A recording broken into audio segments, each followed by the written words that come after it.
Hit officer কিন্তু একজন, hit officer কিন্তু আমাদের সাজেশন দিবে, কাজ কিন্তু করতে হবে আমাদের সকলকে। হিট অফিসার কোনো কাজ করবে না। আর বলে রাখা ভালো, হিট অফিসার নিয়োগ পেয়েছে এটি যুক্তরাষ্ট্র ভিত্তিক কোম্পানি অ্যাশ রকারফেলার ফাউন্ডেশন। সারা ওয়ার্ল্ডে তারা 7 জন চিফ হিট অফিসার তারা নিয়োগ করেছে এবং চিফ হিট অফিসার তারা আমাদেরকে সাজেশন দেবে। চিফ হিট অফিসার কিন্তু কোনোদিন কাজ করবে না, সে সিটি কর্পোরেশন থেকে একটি টাকাও সে পায় না। আমি আগেও বলেছি, সিটি কর্পোরেশনে তার কোনো বসারও বন্দোবস্ত নাই, তার কোনো চেয়ারও কিন্তু নাই।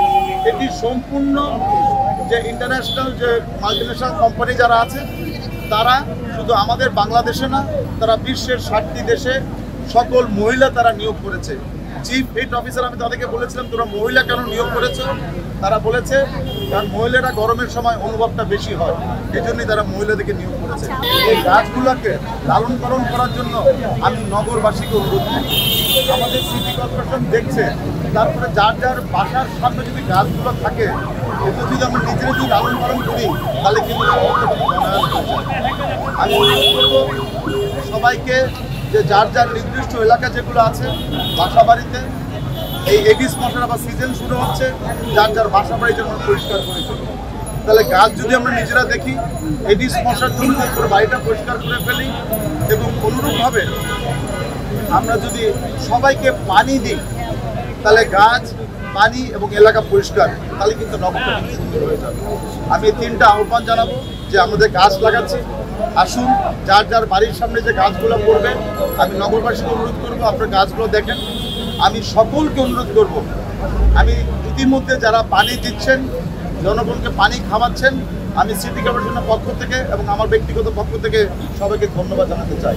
সেই সাথে সাথে সবাইকে উদার্ত আহ্বান জানাবো যে সকলে মিলে আমি দেখছি যে আমাদের আওয়ামী লীগের অঙ্গ সংগঠনরা পানি বিলাচ্ছেন, আমাদের মাননীয় সংসদ সদস্যরা পানি বিলাচ্ছেন, শরবত বিলাচ্ছেন। আমি সবাইকে অনুরোধ করব আসুন এই হিট ওয়েভের মধ্যে আমাদের সকল কাউন্সিলররা বিলাচ্ছেন এবং সকল কাউন্সিলরকে বলবো এই ব্যাপারে আরও বেশি সচেতন হওয়ার জন্য।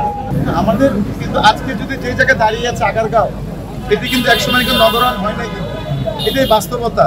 পর্যায়ক্রমে নগরায়ণ হবে, কিন্তু নগরায়ণ হওয়ার সাথে সাথে আমাদেরকে গাছ লাগাতে হবে। এবং আমি অনুরোধ করব যে কথা তুমি বললা, আমাদের যে জলাধার যেটা আছে, আমাদের লেক যেটা আছে, আমাদের খাল যেটা আছে, আমাদের নদী যেটা আছে, এটির জন্য কোনো রকম দখল না করুন। তোমরা দেখেছো যে বসিলাতে লাউতলা খাল দখল, রামচন্দ্রপুর খাল দখল, বিল্ডিং উঠে যাচ্ছে। এই বিল্ডিং তারা কোন সাহসে করে, জলাধার কোন সাহসে তারা ভরে? আসুন এই গরমের মধ্যে আজকে নগরবাসী কষ্ট পাচ্ছে, আমি নগরবাসীর উদার্ত আহ্বান জানাবো যে অবৈধভাবে কোনো জলাধার, কোনো খেলার মাঠ, কোনো লেক, কোনো খাল কেউ যেন দখল করতে না পারে, কারণ তার প্রকৃতিকে ধ্বংস করছে, প্রকৃতি তার প্রতিশোধ দিচ্ছে। প্রকৃতি ধ্বংস হয়ে যাচ্ছে, প্রকৃতির প্রতিশোধ দিচ্ছে। এটি সারা বিশ্বে কিন্তু দেখা যাচ্ছে এই অবস্থা, ঢাকা শহরের মধ্যে না, সারা বিশ্বে আমাদের যে আমরা যে গ্রাফ দেখতে পাচ্ছি সারা বিশ্বে কিন্তু একই অবস্থা। সুতরাং আমি মনে করি আমাদের আগামী ভবিষ্যৎ প্রজন্মকে একটি সুন্দর দেশ, একটি সুন্দর শহর দেওয়ার জন্য গাছ লাগানো, প্রকৃতিকে যেন আমরা ধ্বংস না করি।